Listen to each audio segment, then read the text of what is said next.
हम एक college student Kimberly को कार में देखते हैं जो फीमेल फ्रेंड्स मेल फ्रेंड के साथ बीच वेकेशन यानी छुट्टियों पर जा रही होती है। जब वो लोग हाईवे यानी रोड पर खड़े होते हैं तो उनके पास गाड़ी स्टार्ट कर लेते हैं। रास्ते में उन्हें एक स्कूल बस दिखाई देती है जिसके अंदर बच्चे पाइल अप चिल्ला रहे थे। उस बस पर किम्बरली के सिवा कोई ध्यान नहीं देता। जब वो रेडियो का चैनल चेंज करती है तो एक सॉन्ग प्ले होता है जिसका नाम था हाईवे टू हेल और उसे ये बात बहुत अजीब लगती है। फिर वो लड़की किम्बरली देखती है कि उस हाईवे पर बहुत सारे लोग और भी थे। हाईवे पर उन सब के आगे एक ट्रक जा रहा था जिसके अंदर लकड़ी के बहुत बड़े बड़े लॉग्स पड़े हुए थे। अचानक से उस ट्रक की चेन टूट जाती है और सारे वुडन लॉग्स हाईवे पर गिरने लगते हैं। उस रोड पर एक पुलिस ऑफिसर भी होता है। एक लोग सीधा उसकी कार के अंदर घुसकर उसको क्रश कर देता है और उधर एक बाइकर भी होता है जो अपनी ही बाइक के नीचे आकर मर जाता है। इन सब के साथ साथ अलग अलग कार्स में एक बिजनेसमैन लेडी, एक माँ बेटा, उन सब की कार्स भी ब्लास्ट हो जाती हैं। किम्बरली की कार भी यहाँ क्रैश हो जाती है लेकिन वो सब जिंदा थे। एक लड़का उसकी स्पोर्ट्स कार के साथ ही जाकर ट्रक में लगता है और उसकी कार भी क्रैश हो जाती है लेकिन वो नहीं मरता और जिंदा जलने लगता है। तभी सामने से एक ट्रक आता है और उन सब को कुचल देता है। साथ ही सीन चेंज होता है और हमें दिखाया जाता है कि ये सब किम्बरली की इमेजिनेशन थी। वो अभी भी हाईवे पर ही थी लेकिन वो बहुत डर जाती है। उसे कुछ समझ नहीं आ रहा था कि उसने अभी क्या देखा है। वो सोचती है कि बुरा ख्वाब हो सकता है। तभी वो बूढ़ी औरत दोबारा उसके पास आती है जो उसकी इमेजिनेशन में भी आई थी और उसी तरह उसके बैग से सारी कैंस गिर जाते हैं। तब किम्बरली कुछ सोच ही रही होती है कि वहाँ से वही स्कूल बस गुजरती है। ये बस उसी स्कूल की थी जिसके स्टूडेंट्स पिछले पार्ट में उस फ्लाइट से पेरिस जा रहे थे। जैसे ही किम्बरली रेडियो ऑन करती है तो उस पर वही न्यूज चल रही होती है और उसे ये भी पता चल चुका था कि next highway to hell song चलेगा और वैसा ही होता है। वो डर जाती है और अपनी कार वापस मोड़ लेती है। उसके वहाँ रुके रहने से वहाँ पर ट्रैफिक जैम हो चुकी थी। यहाँ पर वो सब लोग फंसे हुए थे जिसको किम्बरली ने इमेजिन किया था। इस मूवी का एक मेन कैरेक्टर पुलिस ऑफिसर बर्ग भी है जो कि वहाँ पर फंसा हुआ था। वो किम्बरली की कार के पास आता है और उनसे रीजन पूछता है। वो उसे बताती है कि यहाँ एक बहुत बड़ा एक्सीडेंट होने वाला है। बर्ग उसे कार से बाहर आने को कहता है और तभी वहाँ से वो ट्रक कुछ समझ नहीं आ रहा था कि क्या हो रहा है कि तभी वहां पर वो एक सिंबल देखती है जिस पर 180 लिखा होता है जो कि पिछले पार्ट में दिखाई गई फ्लाइट 180 से कनेक्टेड था। में सब कुछ उसकी इमेजिनेशन से उल्टा जा रहा था यानी उनके फ्रेंड्स को सबसे लास्ट में मरना था लेकिन वो सबसे पहले मर गई। लेकिन किम्बरली खुश थी कि उसने खुद को और बाकी लोगों को बचा लिया था। ऑफिसर बर्ड के साथ तमाम सर्वाइवर्स बैठे होते हैं और यहाँ पर जब वो किम्बरली से इन्वेस्टिगेशन कर रहा होता है तो हमें पता चलता है कि किम्बरली के साथ भी वैसा हुआ था जो इस मूवी के पार्ट 1 के फ्लाइट एक्सप्लोजन के सर्वाइवर एलेक्स के साथ हुआ था। यहाँ हमें पता चलता है कि एलेक्स भी मर चुका है लेकिन एक और सर्वाइवर क्लेयर भी जिंदा है और उसने खुद को एक जगह पर लॉक किया हुआ है ताकि वो बच सके। उनमें से कोई भी इस बात पर यकीन नहीं करता कि कोई अपनी मौत को कैसे टाल सकता है लेकिन वो खुश थे कि वो सब बच गए थे। उनमें से एक लड़का जिसकी $2.5 मिलियन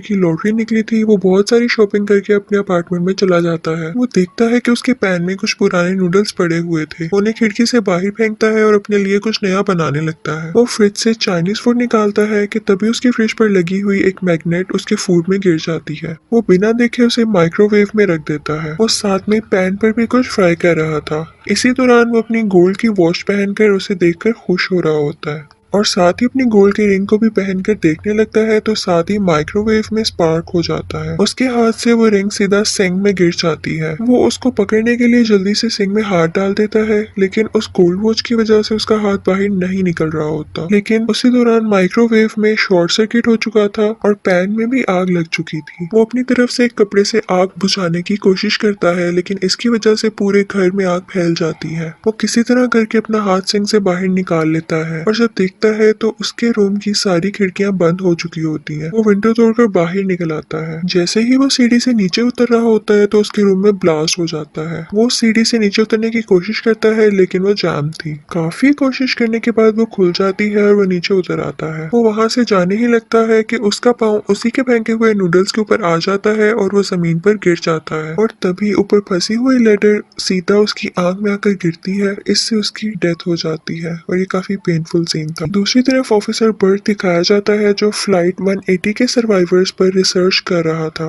उसे पता चलता है कि वो लोग जो बच चुके थे वो बाद में काफी अजीब एक्सीडेंट्स में मर गए। हमें यहाँ पता चलता है कि एलेक्स सर पर ईंट गिरने से मर गया था और उसके साथ क्लेयर भी थी जब ये एक्सीडेंट हुआ था। दूसरी तरफ सब लोग जो हाईवे इंसिडेंट से बच गए थे वो भी काफी खुश होते हैं, लेकिन जैसे ही टीवी पर उस लड़के की न्यूज आती है जिसकी रिसेंटली डेथ हुई है तो वो काफी परेशान हो जाते हैं। किम्बरली क्लेयर से मिलके बहुत सारे क्वेश्चंस पूछना चाहती थी, इसलिए वो उससे सैनिटोरियम में मिलने के लिए जाती है। क्लेयर उससे कहती है कि तुम्हें साइंस पर ध्यान देना होगा क्योंकि सिर्फ साइंस ही ऐसी चीज है जो उन्हें बचा सकते हैं। यहाँ हमें पता चलता है कि किम्बरली की इमेजिनेशन में डेथ उल्टी चल रही है, यानी जो सबसे लास्ट पर मरा था उसकी सबसे पहले डेथ होगी और जो सबसे पहले मरा था उसकी सबसे लास्ट पर। किम्बरली क्लेयर से हेल्प मांगती है लेकिन वो उसकी कोई हेल्प नहीं करती और किम्बरली गुस्से से वहां से चली जाती है। जैसे ही वो घर पहुंचती है तो उसे ऑफिसर बर्ट मिलता है। उसे किम्बरली की बातों पर यकीन होने लगा था।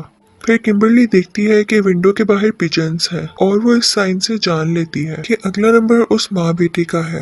वो दोनों उन्हें ढूंढने के लिए निकल जाते हैं। दूसरी तरफ हमें क्लेयर दिखाई जाती है जो सोच रही होती है कि ऐसे जीने से बेहतर तो ये है कि मैं मर जाऊं, और वो फाइनली सोचती है कि मैं सैनिटेरियम से बाहर चली जाऊंगी। वो माँ अपने बेटे को डेंटिस्ट के पास लेकर आई हुई थी और यहाँ काफी अजीब सा म्यूजिक चल रहा होता है जो पहले भी चला करता था। उस साइड पर कंस्ट्रक्शन का काम भी हो रहा था जिसकी वजह से बहुत सारे कबूतर यानी पिजन्स विंडो के साथ आकर टकरा रहे थे। उनकी वजह से डेंटिस्ट का पूरा फोकस नहीं हो रहा था, जिसकी वजह से वो उसे इंजेक्शन लगाने की बजाय लाफिंग गैस उसे ब्रीथ करवा देता है। वो अपना काम कर ही रहा होता है कि तभी एक पिजन विंडो तोड़कर अंदर आ जाता है। डेंटिस्ट बाहर देखने चला जाता है, हो जाती है। मीनवाइल डेंटिस्ट की असिस्टेंट वहाँ पर पहुंच जाती है और वो उस बच्चे को बचा लेती है। वो ठीक ठाक वहां से निकलते हैं कि तभी देखते हैं कि सामने से ऑफिसर बर्ग और किम्बरली चिल्लाते हुए आ रहे हैं पिजन्स। ये सुनते ही वो बच्चा पिजन्स के पास जाता है कि तभी एक बहुत बड़ा और भारी ग्लास उसके ऊपर गिर जाता है जिससे उसकी डेथ हो जाती है और उसकी माँ बहुत रोने लगती है। अगले दिन ऑफिसर बर्ग तमाम सर्वाइवर्स को अपने घर एक मीटिंग के लिए बुलाता है। वो किम्बरली को उसके घर छोड़ता है कि तभी वहां पर उन्हें क्लेयर मिलती है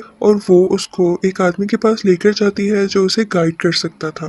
वो आदमी उन्हें बताता है कि सिर्फ न्यू लाइफ ही डेथ को हरा सकती है। अभी वो बातें कर ही रहे होते हैं कि किम्बरली को एक विजन आता है कि एक लेडी एक वाइफ वैन चला रही है और वो लेक में डूब जाती है। यहाँ उन्हें याद आता है कि एक्सीडेंट में एक प्रेग्नेंट लेडी भी बची थी और वो वाइट वैन ही चला रही थी। ऑफिसर बर्ग बताता है कि वो इन्वेस्टिगेशन के लिए भी नहीं आई थी। उन्हें न्यू लाइफ का कॉन्सेप्ट समझ आ जाता है और वो कहते हैं कि हमें इसाबेल के बेबी को बचाना है। बर्ग क्योंकि पुलिस वाला था तो इसलिए इसाबेला को ढूंढना मुश्किल नहीं था, यानी उस लेडी को ढूंढना आसान था क्योंकि उसने शहर की तमाम पुलिस को बता दिया था। अगले दिन सब लोग ऑफिसर बर्ग की बिल्डिंग में आते हैं और हमें दिखाया जाता है कि उसकी बिल्डिंग के लिफ्ट के दरवाजे ठीक से काम नहीं कर रहे थे। लिफ्ट में वही अजीब म्यूजिक प्ले हो रहा होता है जो कि एक डेथ सॉन्ग से जाना जाता था। वो सब इकट्ठे होते हैं और क्लेयर बताती है कि वो माँ जो बच गई थी उसकी नेक्स्ट टर्न है। अगर उन्हें बचना है तो उन्हें साइंस का ख्याल रखना पड़ेगा। ये सुनते ही वहाँ से एक सर्वाइवर और वो लेडी चली जाती है क्योंकि उसका बेटा मर चुका था तो उसे अपनी जिंदगी की कोई परवाह नहीं थी। उनके जाने के बाद ही एक सर्वाइवर जो कि ड्रग एडिक्ट था यानी नशई था, उसको एक सिंबल नजर आता है। उसे शेडो में एक आदमी नजर आता है जिसके हाथ में हुक्स थे और वो आदमी उन दोनों के साथ लिफ्ट में होता है। क्लेयर जल्दी से उस लेडी को कॉल करती है लेकिन उसके हाथ से फोन नीचे गिर जाता है। जैसे ही वो अपने फोन को उठाने के लिए नीचे झुकती है तो एक हुक उसकी शर्ट में अटक जाता है। जैसे ही उसे पता चलता है कि एक हुक वाला आदमी उन्हें मारने वाला है तो वो डर जाती है। वो लिफ्ट से बाहर भागने लगती है लेकिन उस लिफ्ट के दरवाजे खराब थे। उस लेडी का सर उस लिफ्ट के दरवाजे में फंस जाता है। क्लेयर के आने पर भी वो कुछ नहीं कर पाते और उसका सर उसके जिस्म से अलहदा हो जाता है। बर्ग को रिपोर्ट मिलती है कि पुलिस ने उस प्रेग्नेंट लेडी को पकड़ लिया है। वो सब लोग वहाँ से जाने लगते हैं कि वो ही सर्वाइवर जो उस लेडी के साथ भाग रहा था वो खुद को गोली मारने लगता है लेकिन गोली नहीं चलती, जबकि उसमें कोई भी गोली कम नहीं थी। वो पूरी गन लोडेड थी, इसलिए ऐसा हुआ क्योंकि अभी उसकी बारी नहीं थी। वो सब लोग पुलिस स्टेशन जाते हैं। वहाँ उस लेडी को लेबर पेन होने लगता है और ऑफिसर उसी उसी की वैन में उसे बिठाकर वहाँ से निकल जाता है ताकि वो हॉस्पिटल जा सके। फिर सब लोग आपस में बात कर रहे होते हैं तो उन्हें पता चलता है कि वो डेथ से पहले भी बच चुके हैं। फिर सब अपनी अपनी स्टोरी सुनाते हैं कि कैसे वो डेथ से एट द स्पॉट बचे। तभी किम्बरली भी बताती है कि वो अपनी मॉम के साथ एक मॉल में जा रही थी कि वो एक न्यूज देखने के लिए रुक गई। इतने में कुछ लोग उसकी मॉम को मारकर चले गए थे और वो बच गई थी। यहाँ हमें बताया जाता है कि पार्ट 1 की फ्लाइट एक्सप्लोजन में जो सर्वाइवर्स बच गए थे उनकी बाद में डेथ की वजह से इन सब की डेथ भी टल गई थी और डेथ को अपना पैटर्न दोबारा से फॉलो करना था, इसीलिए वो उल्टा चल रही है। यानी कि वो सर्वाइवर्स अगर उस फ्लाइट से ना उतरते तो आज ये लोग भी जिंदा ना होते। अब ये सब लोग उस लेडी के पास जा रहे थे कि तभी इनका टायर पंक्चर हो जाता है और कार सीधा एक फार्म में जाकर क्रैश हो जाती है। उस प्रेग्नेंट लेडी के पास ज्यादा टाइम नहीं था, इसलिए ऑफिसर बर्ग्स को एक्सीडेंट रिपोर्ट करके वहाँ से चला जाता है। दूसरी तरफ उन सारे सर्वाइवर्स को भी कुछ नहीं हुआ था, लेकिन एक लड़की जो बिजनेसमैन थी वो उसी कार में फंस गई थी। रेस्क्यूअर्स आते हैं और उसको उस कार से निकालने की कोशिश कर रहे होते हैं, तभी उसका एयर बैग एक्टिवेट हो जाता है और वो वहीं पर मर जाती है। उसकी कार से सारा फ्यूल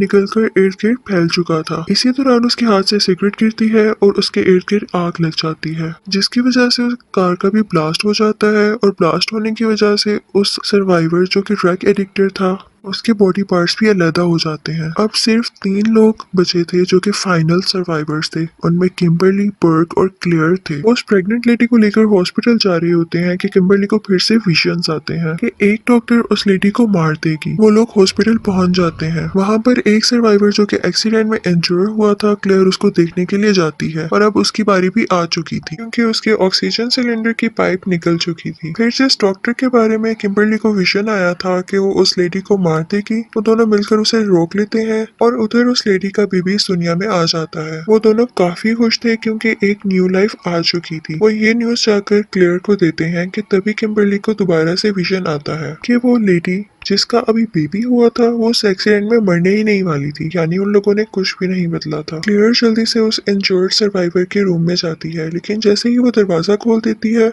वहाँ पर एक फायर एक्सप्लोजन हो जाता है और क्लियर और वो सर्वाइवर दोनों मारे जाते हैं। तब किम्बरली को समझ आता है कि उसके विजन में उसे और कोई नहीं बल्कि वो खुद ही दिखाई दे रही है। उसे अब समझ आ चुका था कि उसे क्या करना है। वो वहाँ की एम्बुलेंस लेकर सीधा लेक में छलांग लगा देती है। उसके पीछे पीछे बर्ग भी कूद जाता है। वो किम्बरली को बचाने की कोशिश करता है लेकिन बहुत देर हो जाती है। उसकी सांसें रुक गई थी और उसकी आंखों के आगे अंधेरा आ चुका था। जैसे ही उसे होश आती है तो उसे अपने सामने वही दिया था। अब और वो आराम से जी सकते थे। इसके बाद हमें कुछ दिन बाद का सीन दिखाया जाता है जब वो दोनों बहुत से लोगों के साथ एक लंच कर रहे होते हैं, जहां उन्हें पता चलता है कि उनके दोस्त ने भी किसी की जान बचाई थी। ये सुनते ही वो परेशान हो जाते हैं क्योंकि उन्हें डेथ का रूल पता था। तभी उनका बारबेक्यू सेटअप ब्लास्ट हो जाता है और वहाँ खड़े फैमिली मेंबर को डेथ ले जाती है और यहाँ पर ही मूवी खत्म हो जाती है।